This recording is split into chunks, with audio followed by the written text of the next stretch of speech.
मज़हर साहब बताइएगा, जो पैगाम पहुंचाना चाह रहे हैं शहबाज शरीफ साहब, अकॉर्डिंग टू भट्टी साहब जिस तरह उन्होंने कहा है, वो पैगाम सही तरह पहुंच पा रहे हैं या नहीं, और क्या मकसद क्या है बयान देने का कि एक तरफ तो आप 2018 के इंतखाबात के बाद आप धांधली का शोर मचाते रहे, आपने कहा कि रिगिंग हुई इंतखाबात में, उसके बाद अब आप आ रहे हैं कि हमारी हिकमत अमली में कन्फ्यूजन थी। देखिए, मेरा जवाब तो नहीं में है। शहबाज शरीफ अक्सर मुझे पाकिस्तान पीपल्स पार्टी के मखदूम अमीन फ़हीम मरूम नज़र आते हैं।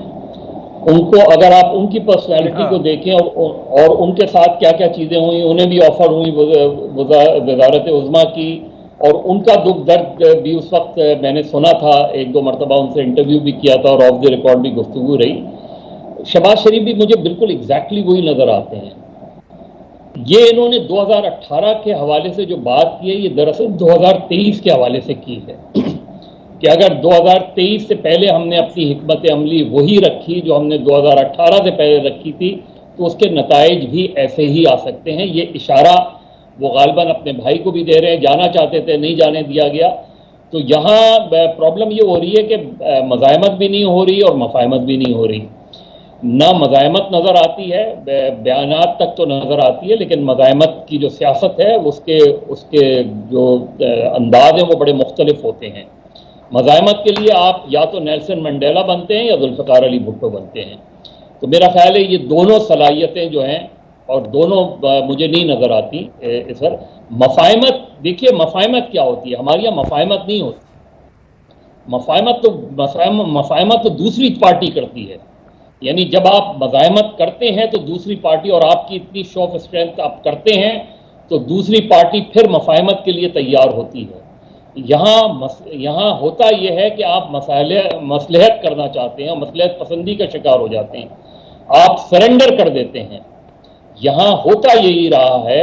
भुट्टो के बाद हमने जितनी भी तहरीकें देखी उसमें यही चीज़ें हमें नज़र आती हैं, यही चीज़ें रिफ्लेक्ट करती हैं, और यही हमारा पॉलिटिकल कल्चर रहा है। दूसरी अहम बात उन्होंने की कि अगर 30% भी जो इमरान खान को सपोर्ट मिली वो हमें मिलती तो आज सूरत हाल बड़ी मुख्तलिफ होती। उनके पास तो 100% सपोर्ट थी, वो तो लाए ही इसी वजह से गए थे, और लेकिन उसके बावजूद उनके इख्तलाफात जो बने उसका जायजा लेना चाहिए, उसमें किसका कितना हाथ है वो अलग बात है। लेकिन 2016 के बाद शहबाज शरीफ मुखालिफ थे GT रोड मार्च के, और वो चाहते थे कि उस एक्सट्रीम पे नहीं पहुंचे, और वो गालिबन वो करीब तर थे जो चौधरी निसार कहा करते थे कि हम जो लड़ाई लड़ नहीं सकते उस लड़ाई में हमें नहीं जाना चाहिए, क्योंकि उसका नुकसान है। वो उससे वन कैन एग्री और डिसएग्री, लेकिन ये वो तो शहबाज शरीफ क्या आप पूरा इंटरव्यू उठा लें, वो इशारों में गुफ्तगू कर रहे हैं, वो इशारे दे रहे हैं, और 2018 की दरअसल वो तनकीद नवाज शरीफ के बयानिए पे कर रहे हैं, ये कहे बगैर कि ये किसकी हिकमत अमली थी। क्या उस हिकमत अमली में शहबाज शरीफ शामिल नहीं थे? क्या उस हिकमत अमली में शहबाज शरीफ का इनपुट था? तो कितना इनपुट था? और उनको वीटो किया तो किसने किया?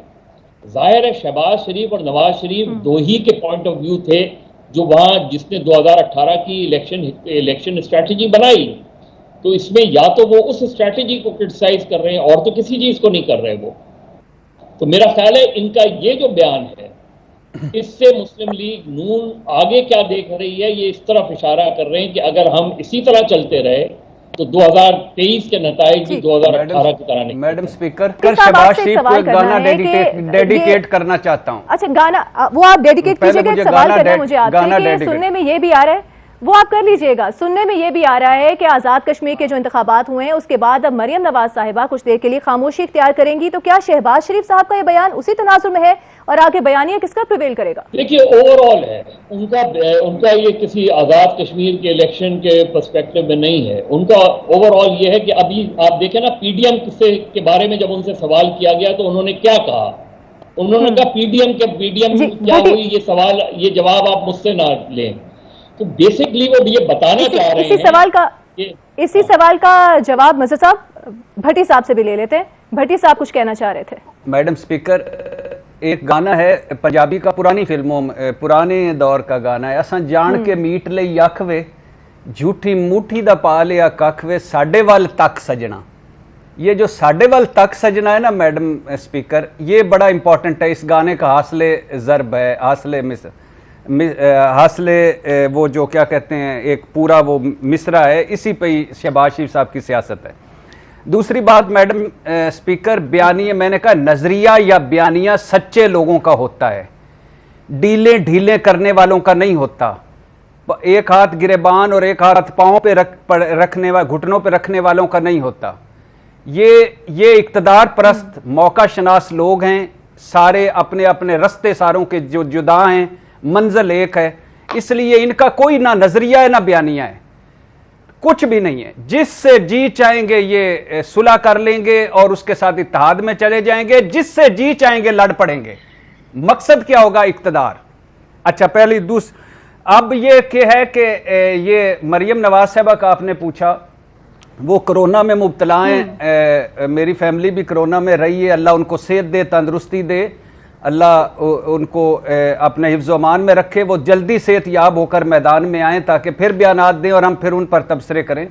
तो मरियम, ये सारा नवाज शरीफ साहब की ये शतरंज का मोड़ है। 20 जैसे मजहर भाई ने कहा 2023 ये है वो मेन मकसद कि इस मरतबा इसमें कम अज कम साढ़े वाले तक सजना अस झूठी मुठी दा पा लिया, आगे तो ये झूठी मुठी दा पा के कक वो साइड पे। क्या अपनी जो हिकमत अमली है उस पर नजरसानी करनी होगी।